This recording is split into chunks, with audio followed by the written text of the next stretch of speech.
What's up, Savvy Expats? Today we have a special interview with one of our expat clients. Michael, it's a pleasure to have you on. Thank you. Nice to be here. Absolutely, absolutely. So, Michael, your case is very unique because you retired early here in the Philippines. Can you dive a little bit more about your background, where you're from, and what you did for work back in the States? Okay, I lived in Pittsburgh, Pennsylvania, and thank you. Cheers. Kick off the interview. And I was working for a international company, and things were changing at the company, and had the opportunity to retire. So I retired as of January of 2024. Hadn't decided what I wanted to do yet, and I'll be honest with you, I was getting bored because none of my friends were retired yet. Right. So I started thinking, now what can I do? And I started contemplating moving out of the U.S. and living abroad and trying to figure out where that would be. Mm-hmm. And initially, I was going to move to Malaysia until they changed their visa program and increased the price for that. Yep. After that, I was like, I went back to the drawing board, and since I was born in the Philippines, I'm thinking, I know the language, I know the country somewhat, and so I figured let's give that a try. So I started researching it, and part of it was going to YouTube. And I saw this YouTube channel, this guy named Evan. I don't know if you've heard of him, but terrible guy. Yeah, but a lot of good information, and that's what led me here. And as of September of 2025, I moved here permanently. It's been over a year of planning, and we were on the phone once, I think December of 2024. Yeah. I came here for a recon visit in January, February of 2025. After I left and went back home, I started selling my stuff and getting rid of everything that I owned, pretty much except for what fit in my 3 suitcases. Yeah. So, and I'm sure some of you guys, you remember Michael's last trip here in the Philippines. We basically just did property tours, and you scouted out the country, and then from here, now you're really living the life out here in the Philippines. I am, and it's horrible. It's horrible, right? No. Cigars, and we're at a private members club in BGC. Life is good. Yeah. Definitely not. I would not be living this life if I would have stayed in Pittsburgh in the U.S. Yeah. And like everybody says, it's a lot more affordable, which it is. Here, it's a little bit higher priced, being BGC. But it's still very, very easy, an easy transition from my life there to here. So I've been here a month, gotten to know a lot of expats and Filipinos through different groups that I've joined. One of them being a cigar group, which very important to me, and hopefully I try to do it once a week. But this week, this is number 3. Who's counting, right? Yeah, who's counting? So, and it's funny because when you touched down here in the Philippines and my team was helping you out with finding your new place, your new home here, I hadn't seen you, and you just walked into the cigar lounge randomly at Seder Room downstairs. I was like, oh, look, I didn't even know you smoked cigars as well. I was planning to go meet with the cigar club on Sunday, and I needed some cigars, so I looked online, found the Cedar Room, and walked in there, and there's a lonely guy sitting in a corner drinking a gin and tonic and smoking a cigar. And we're back at it again. Yeah, we're back at it. So not bad at all. Not bad at all. And what I find really interesting, Michael, is that you retired early when a lot of expats, even if they're in a position, we talked about this in our last conversation, a lot of soon-to-be retired people, they kind of procrastinate on their retirement, and instead of going and doing what they want. What made you want to retire early while everybody around you was still working? Well, I was able to, number one. I've been putting money away and investing and all that stuff for years, and I had the opportunity, and I was able to do it. So I did it. One of the things that I tell my friends back home is, when you're on your deathbed, the last thing you're thinking about is, I should have worked longer. I should have worked more. Yeah. As my parents are getting older, my friends' parents are getting older, we're seeing that life cycle. And, to me, it was a wake-up call. Like, you got to do something with your life. Don't waste it. Yeah. We don't have much time left. That's why I jumped on it. I keep trying to convince my friends. Yeah. Jump in early, enjoy it, live your life, and nobody really wants to continue. I don't know anybody who loves their job that much, but I loved what I did, but fortunately I was able to take this option and live a better life, in my opinion. 100%. And I love what you said, that nobody is sitting on their deathbed wishing that they would have worked more. And I'll be honest with you, I've been here a little over a month now, there's really nothing that I'm missing. There's nothing that I'm like, I wish I still had that. Beautiful. So, I mean, obviously, Michael, you're enjoying life out here in the Philippines, early retirement here. We're having nice cigars in a private members club in BGC, right? It's hard to get better than this. How would you say your lifestyle here in the Philippines is different than the life that you had back in the States? Well, one key thing is, one of the reasons I left is my friend group back in the States. Yeah. We would get together for dinners and things like that once every 2 weeks, once every 3 weeks, but everybody had their own lives. So everybody was busy. Right. So it really wasn't enough for me. I needed more, and I couldn't ask them take away from their time. But here, there's so much to do. I've actually joined, even before I got here, I joined some expat groups. And the expat groups here are pretty nice because it's not just expats. You have Filipinos in the group, so it's a nice mix of people. And from these expat groups, if you meet people that you get along with or have some interest with, then you end up doing stuff together beyond that group. So my schedule here is a lot busier than it was when I was in the States. Where I spent a lot of time at home. Here I'm out every day, Nice. not every night, but it's definitely much more fulfilling, to be honest. 100%. And I mean, at the end of the day, right, you made that transition from constantly being in work mode to now it's relationship focused, it's fulfillment focused, and that's really the beautiful part about retiring early here in the Philippines. And what would you say in the early stages of your move were some of like the main concerns that you had early on when making this transition happen? There was a lot I didn't know. So when I started watching your videos, I'm thinking, I can't do this on my own. I can't do it on trial and error. I want to do this as efficiently as possible. And so when I met with you in January in person, it was a pretty quick decision for me to use your services, which I have no complaints about. Everything has worked out well. Finding me a condo, and we're still going to be doing the healthcare. We're going to do the bank account, and I'm in the process of getting my SSRV, the visa. So that's in the works. And it's all been fairly smooth. If I had to do it all myself, it would have taken me a lot longer. Even just the requirements for SSRV, having to have documents apostilled and all of that stuff. I thought that was a lot to figure out. But with the help of the consultants and all of that stuff, it was fairly smooth, easy, and like I said, everything's gone smoothly, no hiccups.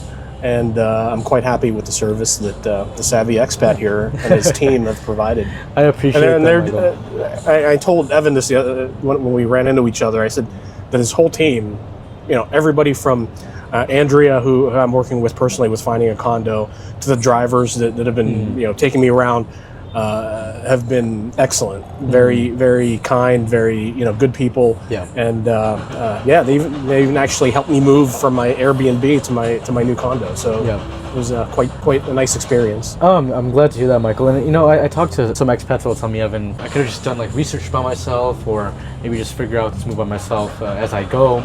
In your case, like, what made you even curious about using my kind of service as opposed to trying to do it yourself? Because you probably could have just done like the research. You know what I mean?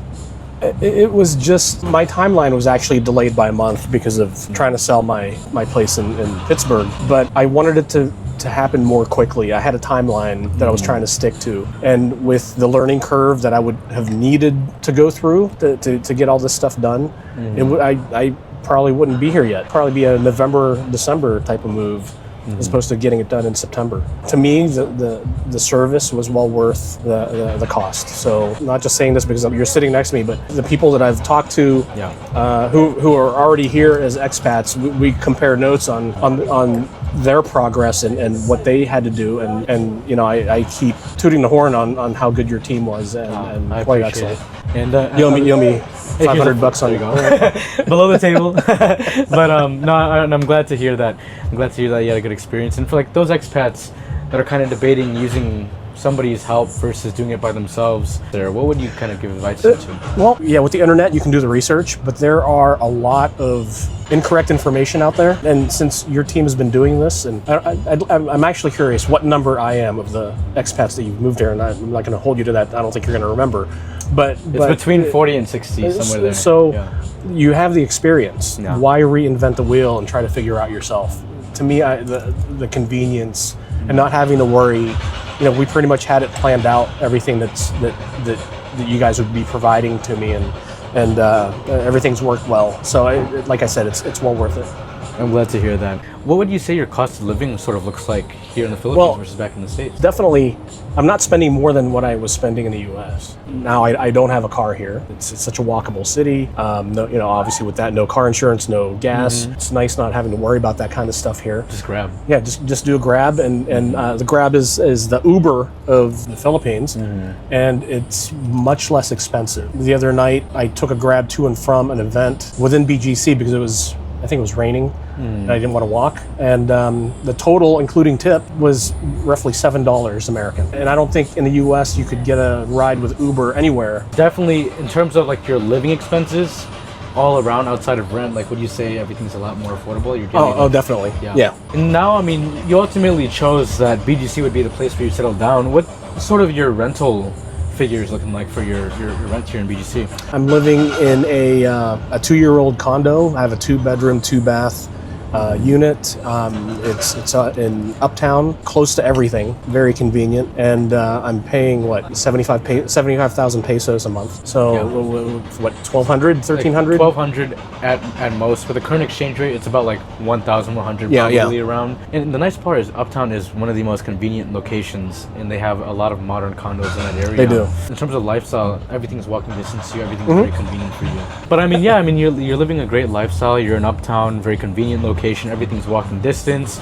You can enjoy cigars. Your living expenses day to day has decreased. Yeah, I went to a Michelin star restaurant and I spent $13 on a full meal. And I was shocked. That's crazy. I don't think that's possible elsewhere. No, not at all. And on top of that, what I love is that one part of your life that might have increased now is probably like relationships and being fulfilled in terms of connecting with other people, because I know a lot of expats, at least the expats I've talked to, they didn't really have much of a social life back in the States. They were very lonely there.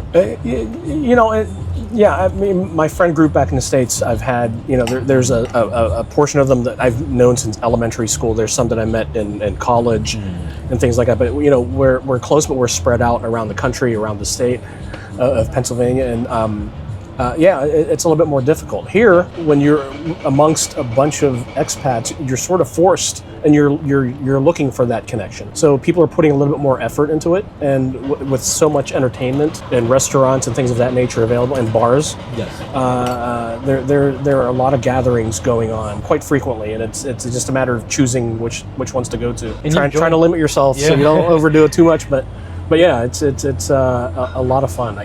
100%. I definitely made the right choice. In the process of settling down here in the Philippines, what would you say are some like the culture shocks that you experienced despite being born here? I know it's been decades since you've been back in the Philippines. There's a lot of videos out there talking about the inequality of wealth here, and yes, that does exist. The drive from the airport to BGC, you'll see some things that you'll never see in the U.S., but that's just the way things are here. It's not saying that that's right or wrong. I do remember even when I was a child of seeing how there are such different levels of wealth here and how people end up having to live. So that's still shocking to me. It's still I still have the tendency to want to tip more, to do those things just to help people out. But once you get into BGC, not that it's right or wrong, but you don't see that. Right. It's like the Truman Show in a way, but yes, it's just something that you have to expect and come to terms with. It's the reality. Thank you very much. Thank you, sir. You're on the vlog, sir. Thank you. Yeah, absolutely. Like the wealth gap is very big here in the Philippines, and I know since you were obviously born here in the Philippines, right? In Makati, is it? Yes. Yeah. So born in Makati, spent the majority of your time in the States. Like despite being Filipino, I think we're in a very similar boat. How would you say like the locals here in the Philippines have treated you? Like our people have treated you here? I've never been treated better. It's amazing. From the security guards at reception folks at my condo, to store clerks, to everywhere you go, the people working at the restaurants, there's just a level of respect that I had never experienced before. And although I'm told I don't look Filipino, which I'm 100%, they still treat me well. It's like I'm what I mean is I don't look like a blonde-haired, blue-eyed right expat coming off the boat from from Tulsa, Oklahoma. Right. But yeah, they still, everybody here is treated very well, and it's refreshing. And it's nice also because you don't look really Filipino. If anybody or any employees were to talk about you, you'd be able to understand Yes. what they're talking about, right? Yes, and there's been some occurrences where they didn't think I understood the language, which I do. Yeah. Which, it's. Other than that, Michael, I mean, I know like you're having a great experience out here in the Philippines, early retirement, social life is good, and you're building relationships Yep. and connections. What would you say are your plans from here on out here in the Philippines? So my initial plan before coming here was giving myself 6 months, exploring BGC, Makati, Manila, and then 6 months to a year. Then after that, travel to other countries in Southeast Asia. So that's still in the works, but yeah, it's going very well. And just from meeting with other expats and having those discussions, I'm learning quite a bit. I hear, hey, you got to go to this place, you got to do this, you got to. So my itinerary's starting to fill up a little bit of things I got to do, got to see, and I'm excited for it. Absolutely. Well, Michael, it's a pleasure having you on this on the channel, and also working with you as well towards this new life. Really, from here, next steps would just be the bank account and the health insurance. But other than that, you're almost set up with your full new early retirement life in the Philippines. And I appreciate coming in. Yeah, I appreciate coming onto the YouTube channel. Thank you very much, man. Thank you. And also, if you are also looking for help with this upcoming transition to the Philippines within the next 1 to 4 months, and you need help with the transition, just like Michael here with the A to Z logistics of your move, feel free to book a call with me in the link in the description down below, and we'll see you in the next video. God bless.